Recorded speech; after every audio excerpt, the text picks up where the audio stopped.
Let's just call it. Some people show up to dates with the same vibe they'd bring to a customer service standoff at Verizon. Tight smile, low expectations, and just enough edge to suggest they're already mentally drafting a complaint. To them, it probably feels honest, grounded, maybe even charming in that, I just tell it like it is kind of way. And listen, when you've lived a life and raised kids, turned Thanksgiving into a logistics operation worthy of NASA, you've earned your edge. You've earned your efficiency. But that energy, it doesn't always translate the way you think it does, especially over a shared activity with someone you just met. It can come off kind of cold, actually, critical, like you're scanning for flaws instead of sparks. So today's episode is a little vibe check, not a reinvention, not a takedown, just a quick look at the quiet habits that might be pushing connection away and how to shift into something warmer, lighter, and still completely you. If you've ever walked away from a date thinking, gosh, that should have gone better, but couldn't quite put your finger on what went sideways, then this episode's going to be for you. So if that sounds at all interesting, I hope you'll stick around because that's what's on the agenda. You've run things, homes, teams, group vacations with kids and adults who act like kids. You're organized, you're efficient, you see solutions before other people even notice there's a problem. But if you show up to a date in that same headspace, rerouting the walk because there's a faster loop, suggesting a better coffee shop mid-conversation, or offering unsolicited tips on their dart stance if you're playing darts. It doesn't say leadership, it says project manager with intimacy issues. And spoiler alert, that is not sexy. It makes the other person feel like they're being evaluated, not enjoyed, like you're managing the date instead of experiencing it. People don't want to feel like they're being coached through a team building exercise. They want to feel like they're being noticed, maybe even liked so far. So ease up, let the moment be a little messy. Connection doesn't happen in calendar mode. It happens in the wiggle room when something small surprises you, and you let it. The coffee's weak. The trail's crowded today. The music in the background sounds like a midlife crisis with a tambourine. Ugh. You're not trying to be negative. You're just calling it like you see it, right? The problem is they don't know you yet. They don't know your sarcastic charm. They don't know your high standards for street parking and decent scones. All they know is they're with somebody who might be auditioning to host Grumpy but Accurate. And once that tone sets in, here comes the internal monologue. If they're this picky about sidewalk noise, what are they going to say about me? People aren't looking for perfection, they're looking for possibility. So stop narrating the chaos and start noticing what is working. You don't need to fake joy, certainly, but a little generosity of spirit will truly go a long way. You ask a question, they start answering the question, and then suddenly, bam! You're off, and you're on your last road trip in your frozen shoulder saga, the great HOA battle of 2021. And you're not being rude. You're just used to filling the silence.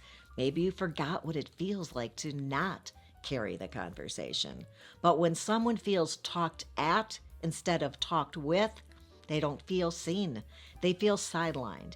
And here's the kicker. You might not even notice that you're doing it because you're in story mode. You're keeping things going. But the other person, they might just be wondering if this is what every date with you is going to feel like background noise to your highlight reel. So try this instead. Sometimes all it takes is a good cup of coffee, and suddenly the thing that you've been overthinking just makes sense. That's kind of what it's like being a subscriber here. It's not just about coffee. It's about clarity. So that's why I'm encouraging you to subscribe to the channel. I mean, I'll still be sitting here sipping on my coffee and offering up some common sense as I do. You just need to be able to find your way back here. So hit that button. All right, now we can get back to the good stuff. So try this instead. Ask one more follow-up question than you normally would. Let a silence hang for just one extra beat. You don't need to go mute. Just make some space, because the best dates, they aren't solos, they're duets. Honesty is good, essential even.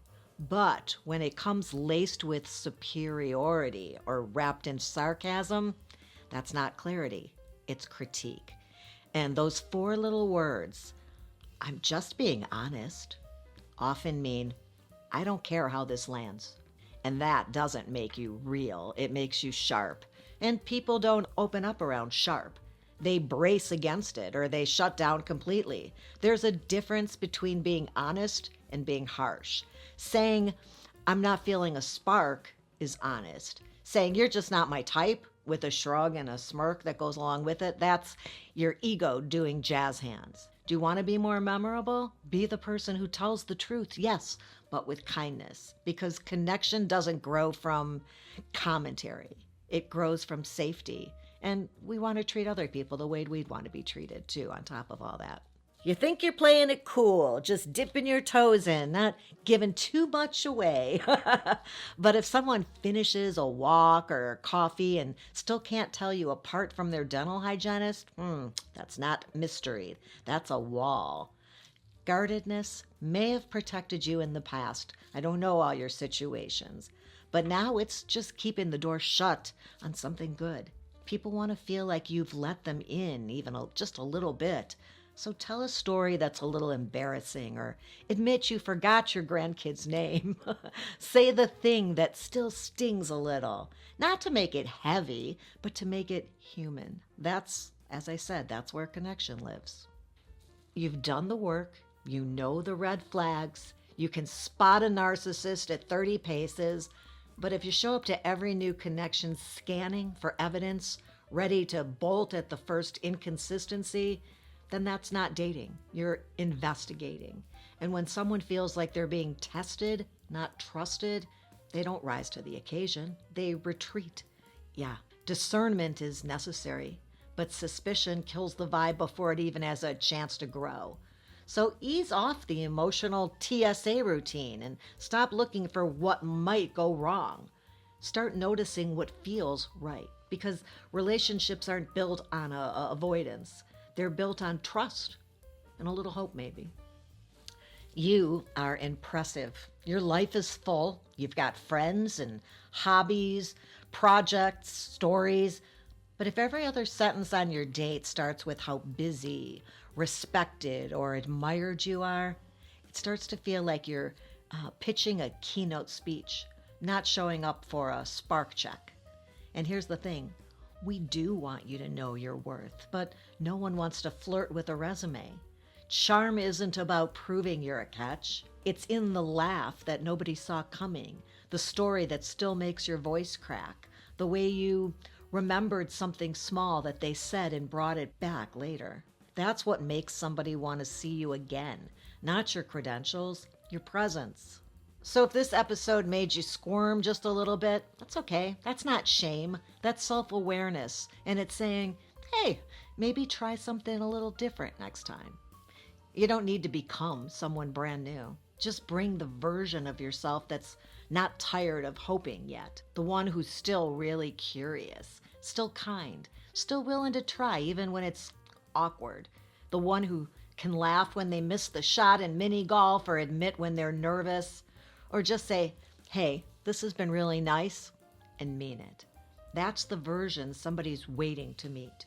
All right, I hope you found this interesting or helpful. If you did, you might want to check out this episode here. And hey, wait, before you go, please give my little mama the thumbs up. She's been refreshing my YouTube stats like they're Powerball numbers. And don't forget to subscribe before you go, especially if your love language is witty comebacks and occasional soul growth. I appreciate you being here today, and until next time, have a good one.